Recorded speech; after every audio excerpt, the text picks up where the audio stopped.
비전과 진보의 이름, 야긴 건축.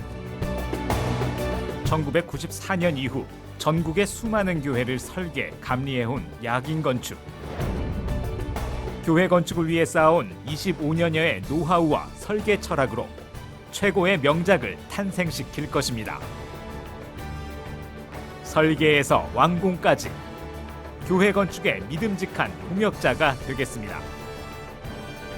교회 건축의 시작과 완성은 야긴 건축과 함께 하십시오. 네. 자, 오늘은 콜로키움 강의 PM에서 시공자 선정 방법을 말씀드리려고 합니다. 교회 건축에 있어서 가장 중요한 것은 설계자 선정이고, 그와 더 중요하죠. 오히려 시공회사 선정 방법이. 그래서 오늘 시공자 선정을 잘 해야 은혜로운 교회 건축이 완공이 되죠. 그래서 우리가 오늘은 시공자를 어떻게 선정하는 것이 가장 합리적이고 객관적이고 공정한가, 우리 이거를 살펴보도록 하겠습니다.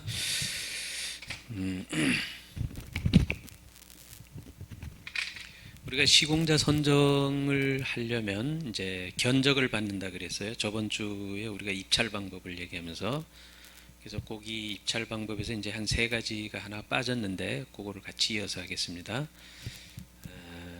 우리가 시공회사에게 이제 견적서를 받는다 그랬는데, 이 견적서는 이 교회를 건축하는데 비용이 어느 정도 들어갈 거냐, 이거를 건설회사가 계산을 해서 교회에 제출을 하는 거가 입찰이라 그랬어요.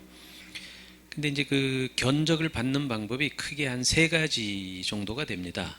세 가지 정도가 되는데, 첫 번째 방법은 설계 도면을 주고 견적을 받는 방법. 그러니까 이거는 이제 설계 도서와 시방서, 요 두 개를 주는 거예요. 시공회사들한테.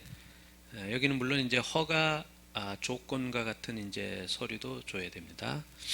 이걸 주면 시공회사는 설계 도서를 충분히 검토해서 물량을 다 계산을 해요, 이분들이. 그리고 도면에 표현되지 않는 내용을 쓴 것이 시방서라 그러거든요. 그 시방서도 같이 보면서 이제 견적을 내게 되고, 허가 조건은 건축 허가 때에 이러한 것을 이렇게 하라는 허가 조건입니다. 이것도 같이 참고해서 견적을 내야 돼요. 이렇게 해서 시공회사가 공사비 금액을 산정하는 방법. 이게 이제 첫 번째 방법이고, 두 번째 방법은 공내역 방법이 있어요. 공내역, 이게 뭔 말씀이냐면, 이제 교회 건축위원회들은 이 용어 자체가 생소해요. 공내역은 뭐냐면, 설계 도서와 시방서를 물론 주지만 설계자가 견적을 다 뽑아요. 뽑아가지고 물량을 다 계산을 합니다. 설계자가 물량을 다 계산을 하고, 여기에 단가를 다 지워요. 공란으로 만듭니다. 그래서 시공회사는 설계자가 계산해 놓은 물량 계산에 단가만 기입해서 금액을 산정하는 방법이에요.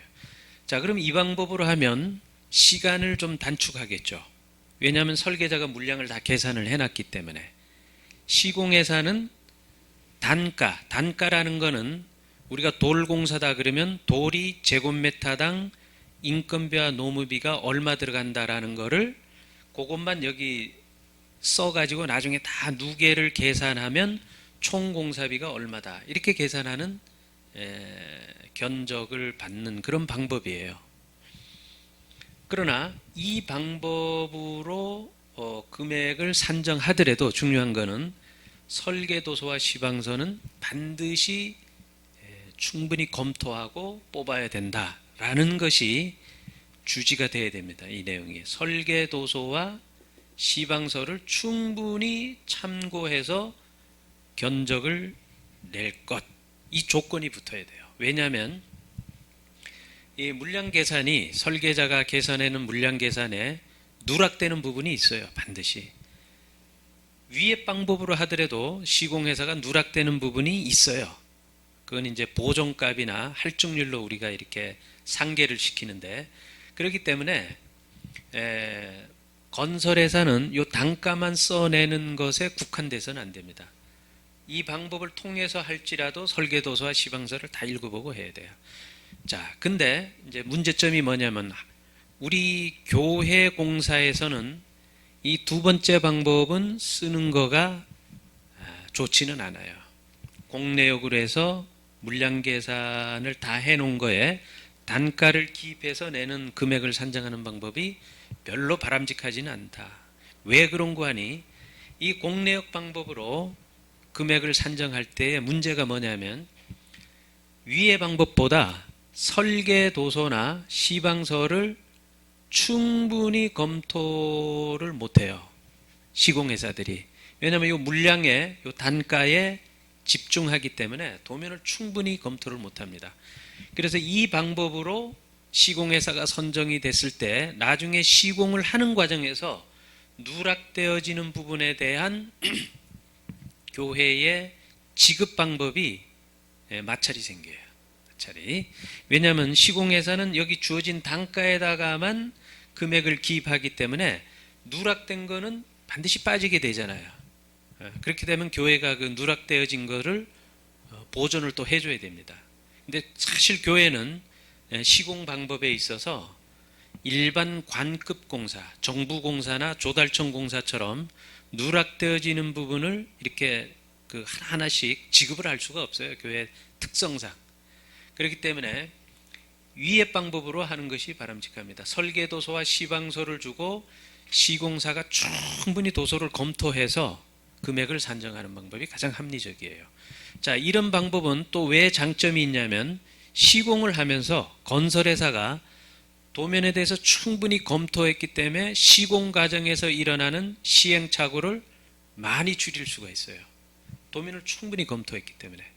그리고 이 검토 과정에서 의문나는 사항은 설계자에게 질의를 하게 돼 있기 때문에 도면에 대해서는 어느 정도 파악이 되는 그런 금액 산정 방법이 됩니다. 세 번째는 턴키 입찰 방법이 있어요. 턴키. 이 턴키 방법은 시공회사하고 설계자가 같이 그냥 머리를 맞대고 금액도 산정하고 공사 방법도 산정해서 내는 방법입니다. 그러니까 이거는 무슨 기간 시설, 뭐 지하철이나 뭐 교량이나 이런 기간 시설 공사할 때 주로 쓰여지는 방법으로서 교회 입찰에서는 뭐 바람직하지는 않습니다. 단 예외로 교회가 정해진 일정이 아주 급해요. 급할 경우에 이 방법을 씁니다. 뭐 언제 설계자 선정하고 언제 시공회사 선정하고 기간이 없어요. 동시에 해야 돼. 이럴 때에는 이 턴키 방법을 쓴다. 이렇게 해서 이 세 가지 방법에 입각해서 시공회사가 공사비를 산출하는 방법은 크게 세 가지를 정리할 수 있고, 교회에 가장 적합한 방법은 설계도서와 시방서에 입각해서 견적을 작성하는 것이 가장 좋다. 이 방법을 꼭 기억하시길 바랍니다. 왜 이 방법을 말씀을 드리냐면 실제 저희들이 현장에서 교회가 입찰하거나 건설회사의 금액을 받는 방법을 자세히 들여다보면 이 두 번째 공내역을 주고 하는 그런 방법으로 금액을 산정하는 교회가 예외적으로 많이 있어요. 이 교회 건축위원회 중에 뭐 시공회사 다니는 사람도 있고 이런 분들이 이제 주장해가지고 이 방법을 하는데, 이거는 상당히 나중에 그 누락되어지는 부분에 대한 책임 소재나 분쟁이 굉장히 강화되기 때문에 이 방법은 가급적 안 쓰는 것이 좋다. 쓴다면 창고용으로 쓰는 것이 좋다라는 거예요. 그 다음에 이제 시공자 평가 방법입니다. 시공사 평가 방법. 그럼 우리가 어느 회사가 정말 제대로 된 회사고 정말 이 참 위대한 이 성전의 성전 건축 공사의 이 사역을 잘 감당해낼 수 있는 회사가 어디냐, 이제 그 평가 기준과 그걸 주고 한번 살펴볼게요. 자, 시공회사를 평가할 때, 선정을 하기 위해서 평가할 때 가장 중요한 거는 다른 교회는 모르지만, 아니 다른 일반 상업시설이나 이런 거는 모르지만 교회에 있어서 평가 기준의 첫 번째 잣대는 실적입니다. 실적. 자, 무슨 얘기냐면 우리 교회가 1000평을 건축하려고 합니다. 1000평을. 그럼 1000평을 건축하려고 이제 입찰을 해서 4개 회사를 초청을 해서 이제 견적을 받는데, 자, 그럼 1000평 규모를 몇 개를 이 회사가 시공을 했냐? 교회를 다수 시공한 경험과 능력이, 노하우가 있느냐, 이게 중요하죠. 왜냐하면 아파트를 전문으로 짓는 건축회사가 교회를 시공하라고 하면 못해요. 근데 교회는 이제 이걸 오해하던데, 자, 예를 들어서 뭐 현대건설이다, 예를 들어. 그럼 이 현대건설은 교회 건축을 잘 안 하잖아요. 일반 뭐 아파트나 큰 거라지. 근데 이 현대건설에다가 우리 교회 줘달라고 이제 의뢰를 했을 때 잘 못 짓는다는 거예요. 기술력은 충분하죠. 현대건설은 세계적인 글로벌 기업인데 전문의 영역성하고는 별개의 관계라는 겁니다. 왜 그런 거 아니? 저희가 현장에서 이걸 경험해 보면 이분들은 잠옷실이 뭔지를 몰라요. 잠옷실이 뭐죠? 이렇게 질문한단 말이죠.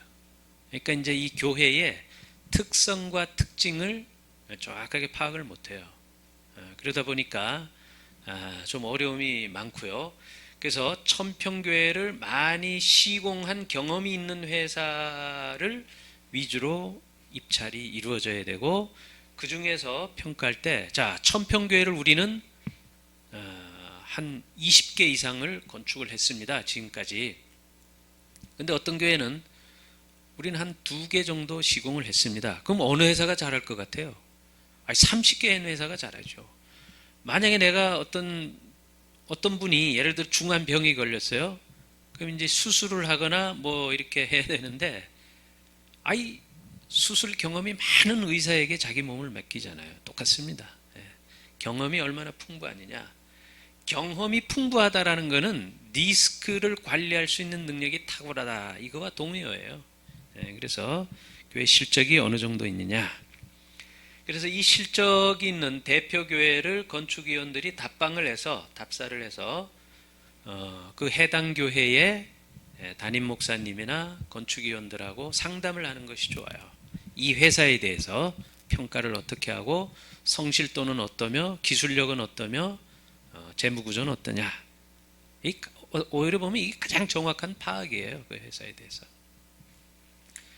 두 번째 평가 기준 한번 볼까요? 이제 예산의 그 적정성입니다. 이제 견적 금액이죠. 이 회사가 교회에 제출한 금액. 만약에 4개 회사가 견적을 받아보니까 A 회사는 30억, B 회사는 35억, C 회사는 40억, D 회사는 45억 이렇게 제출을 했다고 봤을 때,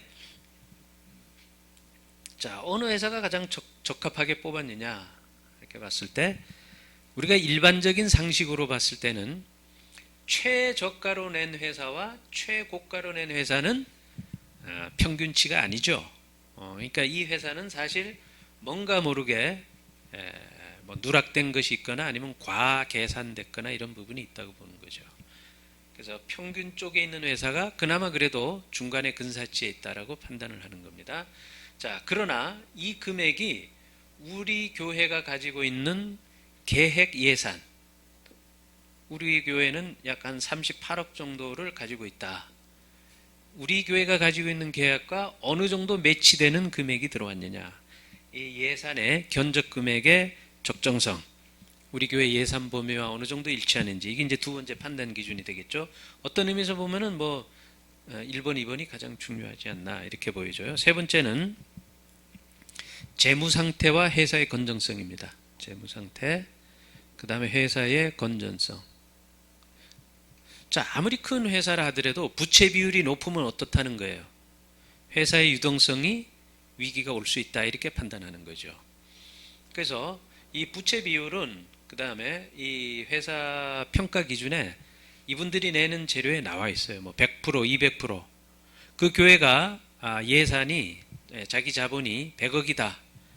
근데 부채가 예를 들어 60억이다. 이래 버리면 이게 이 회사가 유동성의 위기가 바로 온다는 거죠.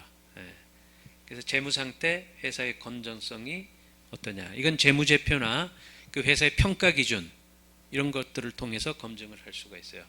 뭐 A다, 뭐 A 플러스다, B다, 뭐 BB다, B 제로다 이렇게 평가를 공인기관에서 한 평가서들을 보면 알 수가 있고 재무제표 구조를 보면 재무상태의 부채 비율을 파악할 수 있다라는 겁니다. 그 다음에 네 번째 기술자 보유 현황이에요. 기술자 보유 상태. 자, 이거는 뭔 얘기냐면 건축공사는 건축만 있는 게 아니에요. 자, 건축을 수행하기 위해서는 건축이라는 큰 테두리에 기술자 보유에 대한 내용이 있고 또 토목, 땅을 파고 주변을 안전하게 지하 구조물을 구축하는 토목공사, 그 다음에 설비나 전기나 소방이나 통신과 같이 각 이런 전문 영역별로 국가 기술 자격을 취득한 기술사나 기사나 이런 분들이 과연 이 회사는 보유를 제대로 하고 있느냐. 어떤 회사를 보면 이 토목 그 시공 자격까지 보유한 회사도 있어요. 그런 회사들은 이제 기술자 보유 현황이 이제 상당히 잘 구비되어져 있는 건설 회사가 되겠죠. 우리가 소위 말해서 단종 회사, 종합 회사 이렇게 이제 구분을 하기도 하는데 아무튼 기술자 보유 현황은 굉장히 검증해야 될 내용 중에 하나가 됩니다. 그 다음에 이제 선호도 조사. 선호도 조사는 뭐냐면 사실 교회를 어느 정도 한 회사는 그 이 분야에서 이제 이런 정평이 나 있어요. 어떤 이런 시장의 평가 기준. 저 회사는 큰데 교회하고의 소통이나 커뮤니케이션이 아주 좀 안 좋다. 그 회사 일방향적인 어떤 흐름으로 가다 보니까 교회는 늘 끌려다니는 그런 형태다. 그 다음에 이 회사는 도무지 뭐 이렇게 융통성이 없다. 뭐 작은 공사비도 뭐 이렇게 양보하거나 이런 부분이 없다. 근데 이 회사는 회사는 적은데 자기 교회 짓듯이 성실하게 짓는다. 그리고 교회가 요구하는 사항에 대해서 굉장히 고민하고 능동적으로 빨리 반응한다. 뭐 이런 평가 기준들이 있어요. 그건 어떻게 평가하죠? 이분들이 지어진 교회를 답사해서 쭉 인터뷰를 청취해 보면 그 지어진 교회의 책임자와 인터뷰를 청취해 보면 여기서 어느 정도 이렇게 평판이 나옵니다. 그것도 상당히 무시하지 못하는 시공회사 선정의 평가 기준과 단서가 될 수가 있죠.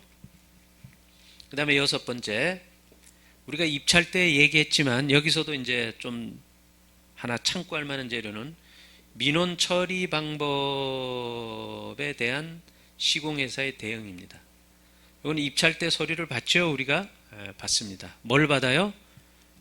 건축비 절감 방법, 소통계획서, 민원 처리 방법, 시공회사의 현장 소장의 자격 및 실적 이런 거를 다 받으라 그랬잖아요. 입찰 때. 한국교회 그걸 안 받아요. 그냥 견적서만 달라당 받아서 계약해버립니다. 자, 그때 요 민원 처리 계획서 이거 굉장히 중요해요. 왜냐하면 거의 모든 교회가 약 90%에서 100%가 시공을 하면서 땅을 파는 순간 거의 민원이 들어옵니다. 교회 짓는다 그러면 무조건 민원 넣어요. 주변이. 근데 이 민원이 어떤 민원이냐? 어거지성 민원이 많아요. 자, 왜 그러냐면 건축 허가를 행정관청에서 허가를 내주면은 민원을 제기하더라도 적법하게 허가가 난 거예요. 건축법에 맞게. 근데 이제 민원의 어떤 거를 잣대를 대서 공사를 방해를 하거나 공사를 제약시키거나 이런 게 이제 민원이거든요. 예를 들어서 건너편에 있는 집에서 뭐 민원을 도로 건너편에 있는 집에서 민원을 넣고 공사를 하다 보면 먼지도 나고 소음도 오잖아요. 그런 거는 다 그 비산먼지 방지 이런 거 다 신고를 합니다, 건설회사가. 그럼에도 불구하고 이런 이제 민원을 넣다 보면 거의 90에서 100%가 민원을 들어왔을 때 그거를 능동적이고 선제적이고 적극적으로 건설회사가 대응을 해줘야 돼요. 이 민원은 가만 내비두면 굉장히 커집니다, 갑자기. 주변에 막 뭐 연명을 해가지고 막 넣거든요. 그래서 시공회사의 능력은 공사의 능력만큼이나 민원 처리 방법의 대응 같은 것도 굉장히 중요해요. 왜냐하면 이게 들어가면 교회가 굉장히 당황스럽게 됩니다. 공사 일정도 늦어지고 입당 일정도 하나씩 연기되고 이렇게 되거든요. 그래서 유심히 살펴봐야 될 게 민원 처리 방법에 대한 대응을 이 회사는 어떠한 능동적 의지를 가지고 해결을 하는가, 그 부분을 잘 들여다봐야 됩니다. 그다음에 이제 마지막으로 평가 기준에 이제 뭐 한 흐름이 된다면 공사 공정 관리 계획, 관리 계획. 이것도 이제 입찰 때 우리가 서류를 받는다 그랬죠. 받아가지고 이걸 잘 봐야 돼요. 이분들이 공사를 수행해 나갈 때 교회하고 소통을 충분히 하고 중요한 자재를 시공하기 전에 건축위원회에게 고지를 해서 충분히 설명을 하고 이렇게 사용하는가. 그 다음에 공사 일정을 건축위원회에게 수시로 설명하고 또 자세하게 질의응답을 받고 이렇게 쌍방향적으로 소통관계를 구축하면서 시공을 하는가. 그런 거에 대한 이 회사의 처리 계획, 내용, 이걸 잘 봐야 돼요. 그러니까 이런 한 7개에서 8가지 정도의 체크 포인트를 가지고 그 회사에 대해서 집중적으로 분석을 하고 분해를 해보면 답이 딱 나옵니다. 아, 이 회사구나 하는 답이 나와요. 항상 우리는 어떤 설계자도 그렇고 시공회사도 그렇고 선정을 하는 것이 굉장히 중요합니다. 왜냐하면 선정을 하면 그건 이제 번복을 할 수가 없어요. 그때는 감정적이고 이런 선입관적인 개념을 가지고 선정해서는 안 되고요. 항상 이런 평가 기준을 만들어야 됩니다. 평가 기준. 거기에 점수를 이렇게 구분을 해서 쭉 점수를 체크하다 보면 막상은 B 회사가 잘할 것 같은데 딱 체크를 해보면 의외로 C 회사가 가장 많은 점수가 나오는 경우가 많아요. 그래서 우리가 관념적으로 생각하고 이런 거하고 실제 평가를 현실적으로 해보면 다르다. 거기서 많이 놓치거든요. 그런 부분들을 잘 선정하셔서 시공회사를 잘 선정하셔야 됩니다. 자기 교회 같이 지어주는 그 시공회사, 그리고 양보할 줄 알고 또 소통을 잘하고 이런 회사. 회사가 뭐 크고 막 뭐 도급 한도액이 많고 이런 회사도 중요하지만 오히려 그런 것보다는 오히려 이런 부분들이 더 중요합니다. 그렇게 해서 시공회사를 선정한다면 성공적인 교회 건축이 되실 겁니다. 자, 이상으로 시공회사 선정 방법에 대해서 살펴봤고 다음 시간에는 소요예산 수립 방법을 살펴보겠습니다. 우리 교회가 1000평을 지려면 얼마가 들어가느냐, 건축, 설비, 전기, 토목, 인테리어, 음향, 영상, 가구, 집기 다 포함해서 얼마가 들어가느냐, 이거 산정하는 그 공식이 있어요. 비전문가라도 이 공식에 딱 넣으면 우리는 얼마만 가지면 질 수 있다라는 거를 사전적으로 수립을 할 수가 있는데 그 방법을 다음 시간에 강의하도록 하겠습니다. 한 주간 승리하길 바랍니다. 감사합니다.